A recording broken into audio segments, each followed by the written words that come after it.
China's $200 million fishery right next to Australia. Let's have a look. Hello everyone, Florian.Heise here, and welcome to another episode of HeiseSays. Grab your stein of coffee and let's have a look at this news about a $200 million fishery complex in PNG. And this is from the Market Herald by Josh Smith, and thank you to the viewers that have shared that with me on my Discord server. So, China has forked out over $200 million to build a fishery complex just north of mainland Australia, in an area where there is no commercial fishing. Beijing has signed a $204 million memorandum of understanding. I keep getting it mixed up with moratorium. Memorandum of understanding with the government of Papua New Guinea to build the complex in Duru. This is one of the few Torres Strait Islands not governed by Australia.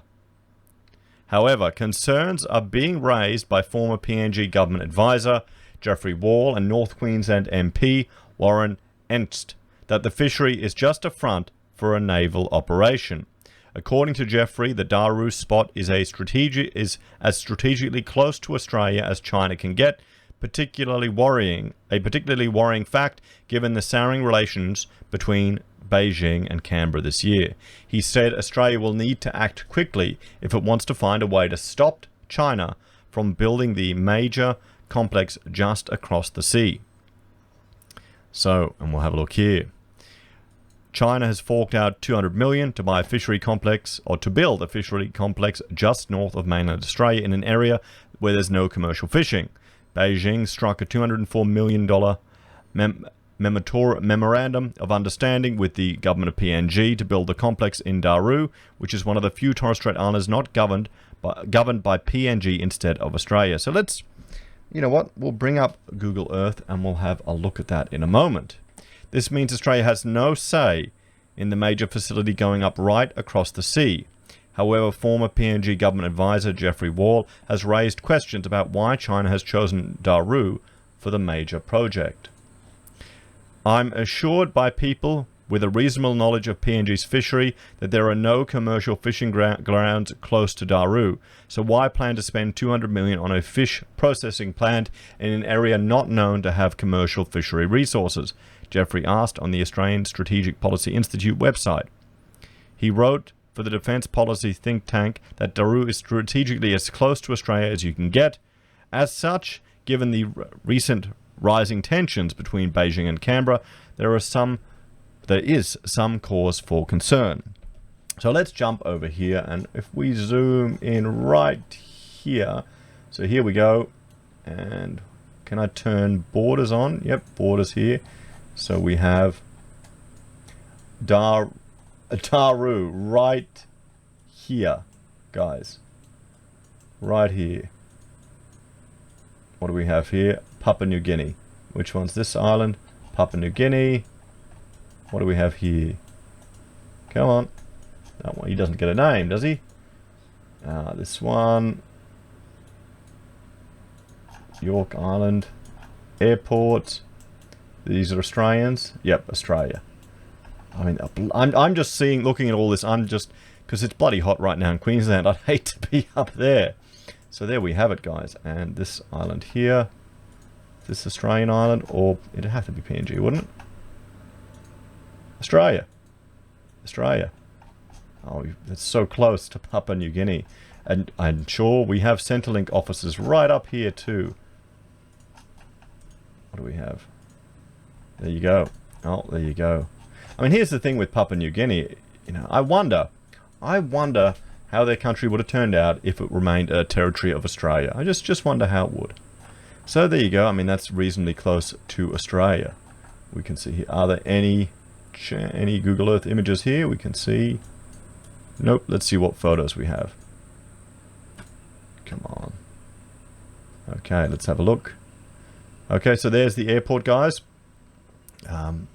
There's the airport. So there you go. You've got an image there.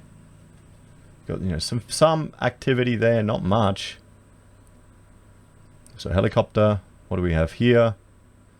So an old fish and abandoned stuff. I mean, these communities, when you visit these little islands, it can be quite shocking how primitive they are when they're literally so close to, you know, Brisbane and other cities. There you go, you got some farming. So there's a school. Looks like a satellite dish. The rundown old colonial post office there. The wharf and slipway. What else? Wharf and small boats. So if you're the locals, it's going to be interesting to see how they would respond to this being built on their little island. You know, would it be a benefit or not for the locals? You know, don't they always seem to get forgotten about these type of things? So I mean, if China had a strategic or a military base or some capacity this close to Australia, well, logistically that would have to be an advantage for them, wouldn't it? To get all the way to there, so close to us here. Because I mean, here's the thing: there's a tyranny of distance from Australia to China. It's a mission to make that distance with any strategic force, particularly for if you want to project it. So having a base that close would have some advantages. I honestly, I would say that facility here that could also have, you know, would be more of a strategic risk perhaps than people trying to land in, you know, and take over an airfield in the middle of Western Australia, like certain political parties were pushing forward as a risk. So he wrote, here we go, Jeffrey raised doubt around whether the major Chinese facility will be built for fishing, or if that's simply a front to put up by the Chinese government to hide a naval base right off the northern tip of Australia. This is a view shared by Federal Minister for Leichhardt in the Northern Territory, whose electorate extends to the Torres Strait Islands. The MP told the ABC that he believed there could be ulterior motives for the Chinese move. Given that we are establishing with PNG and America a naval presence on Manu Island, it worries me that there might be other motives for what China is doing there, he said. So what island, where are they doing that naval presence? Which one is that, up here? Hang on, we'll have a look at that.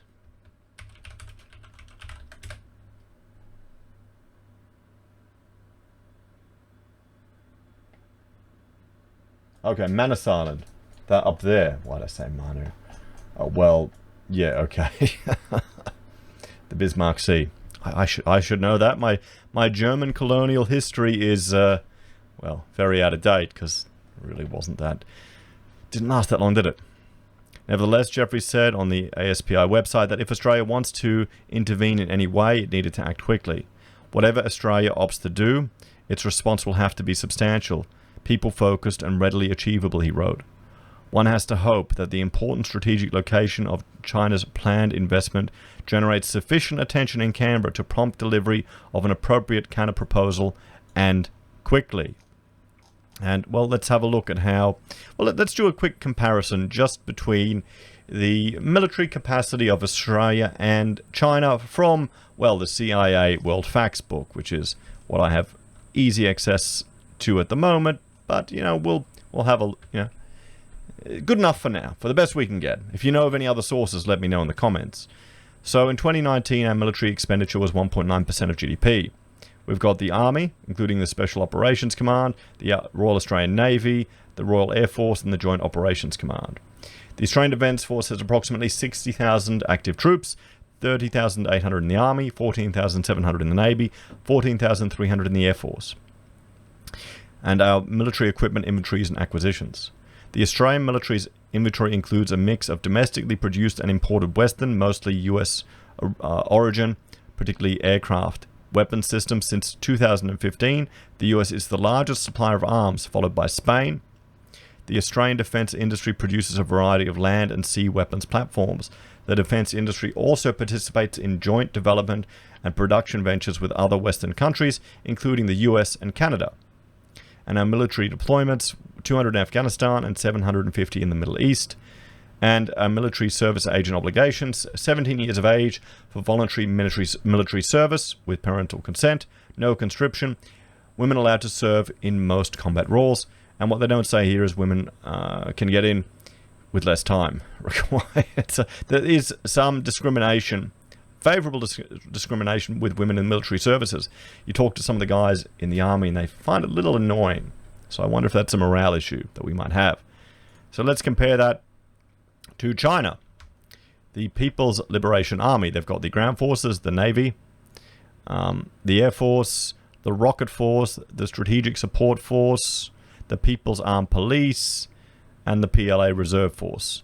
They're spending 1.9% of GDP in 2019, which hasn't changed since 2015. So assessment of the size of the PLA vary. Approximately 2 million total active duty troops, approximately 1 million ground, 250,000 Navy Marines, 350,000 Air Force, 120,000 Rocket Force, 150,000 Strategic Support Force, and 650,000 People's Armed Police. The PLA is outfitted primarily with a mix of older and modern domestically produced systems heavily influenced by technology derived from other countries. Russia is the top supplier of foreign military equipment since 2010, followed by France and the Ukraine in 2019.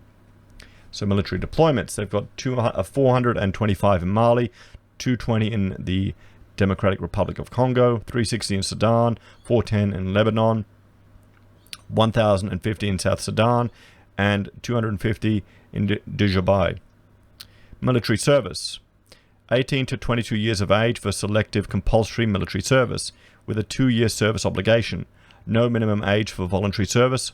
All officers are volunteers. 18 to 19 years of age for women, high school graduates who meet requirements for specific military jobs. So there we have at least a comparison. Now they're ranked 55th in the world for their military, where Australia is ranked 54th in the world for our military as of last year. So this will be interesting to see the response for the Australian government. And I mean, a fishing fleet, fishing processing facility in such a remote location, maybe it could be an economic advantage, a purely economic decision. We'll have to see. What do you reckon, everyone? And what do you think the Australian government's response should be? And, should we just offer PNG the opportunity to join the Federation again? What do you reckon? As always, thanks for watching. Please like, share, and subscribe the channel. Let me know your thoughts and opinions in the comments down below. If you're a fan and want to support the content I create here, there are a few ways you can. You can join us on YouTube or Patreon. You can support us using our affiliate links at Amazon, eBay, Independent Reserve, or AussieBroadband. You can buy our merch from HeiseSays, use Gold Pass from the Perth Mint, or support us via PayPal. Take care, everyone, and I'll see you all next time. Bye for now.